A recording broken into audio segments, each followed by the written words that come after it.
warahmatullahi wabarakatuh. Tabi pun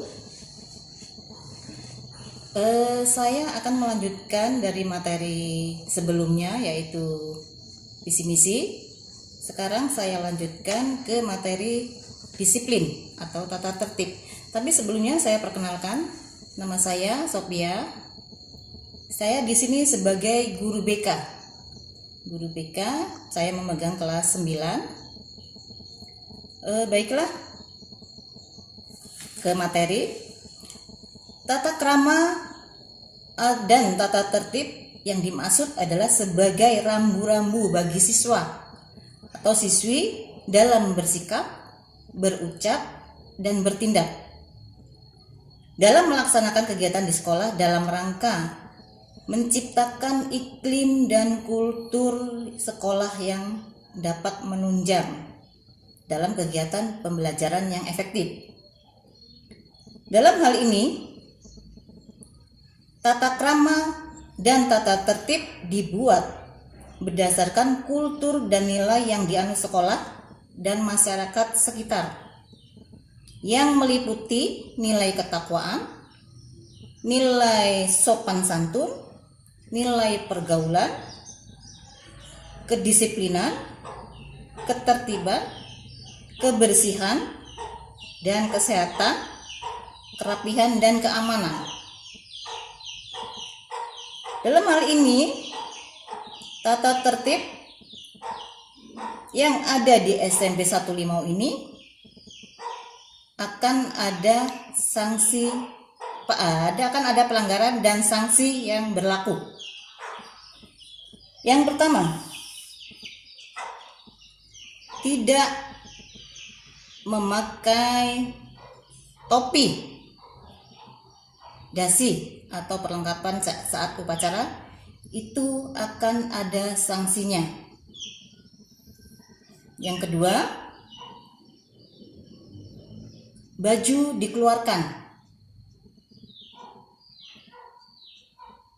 ada sanksinya tersendiri dan ada poin-poinnya. Rambutnya gondrong dan diwarnai.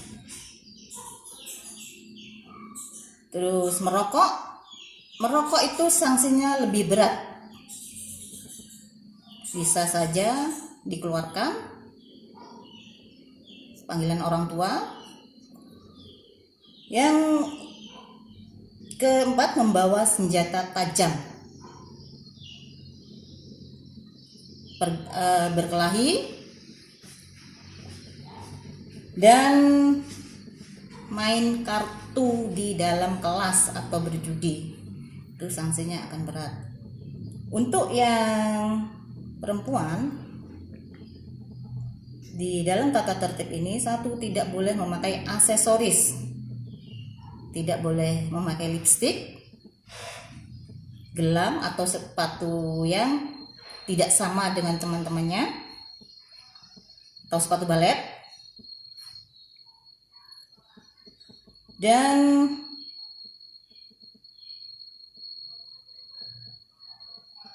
memakai rok atau di atas roknya sepan. Nah, itu tidak diperbolehkan.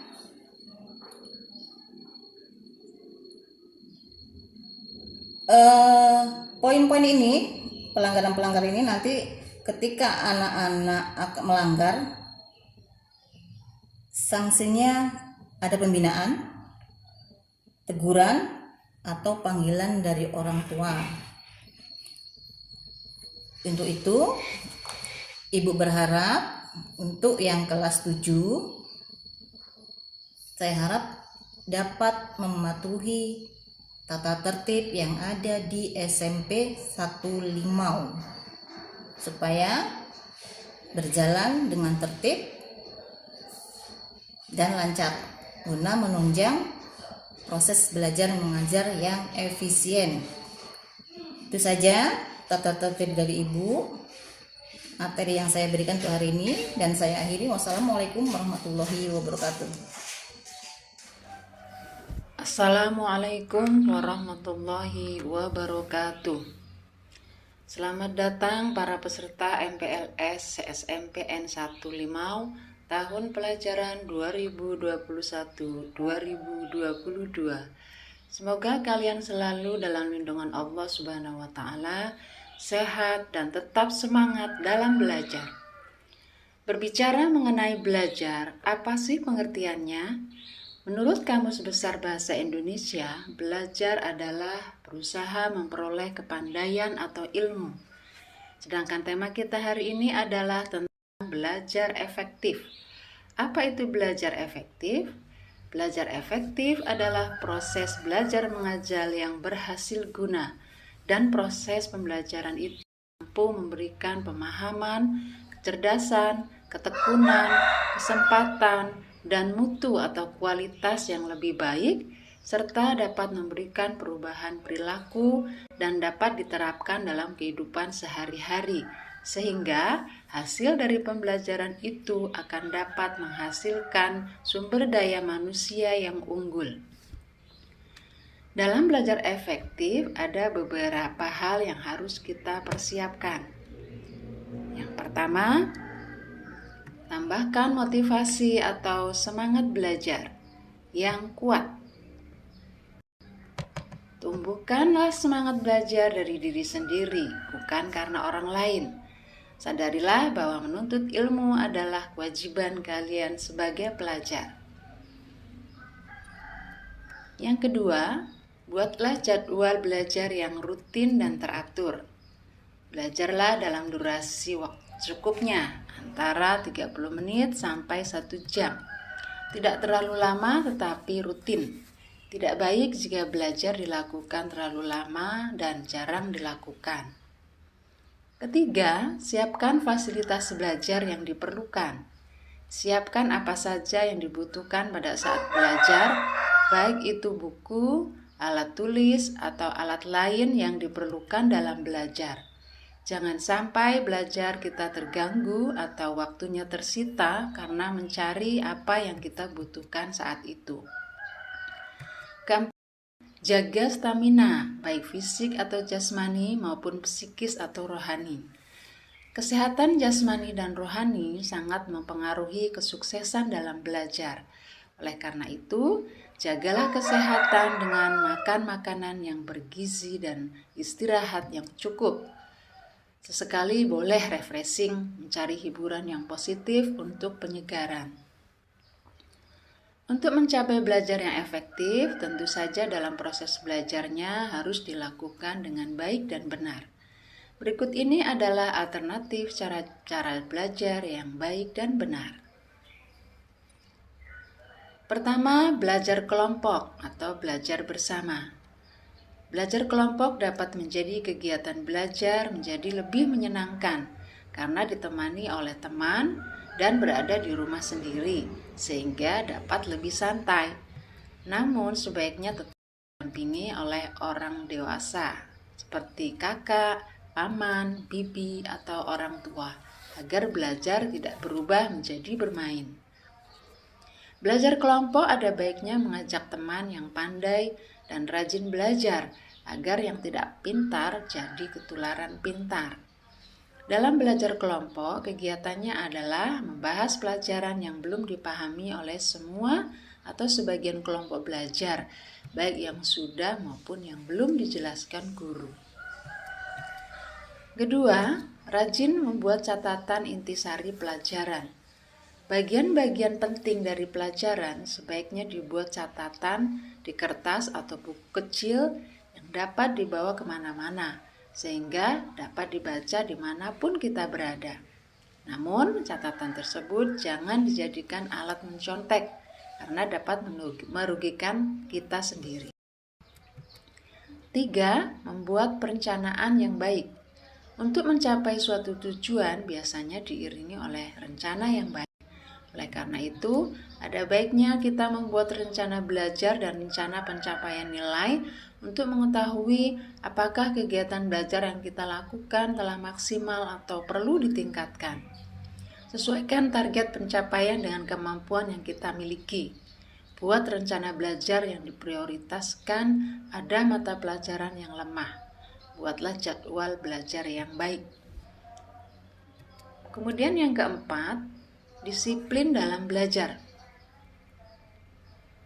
Apabila kita telah membuat jadwal belajar, maka harus dilaksanakan dengan baik.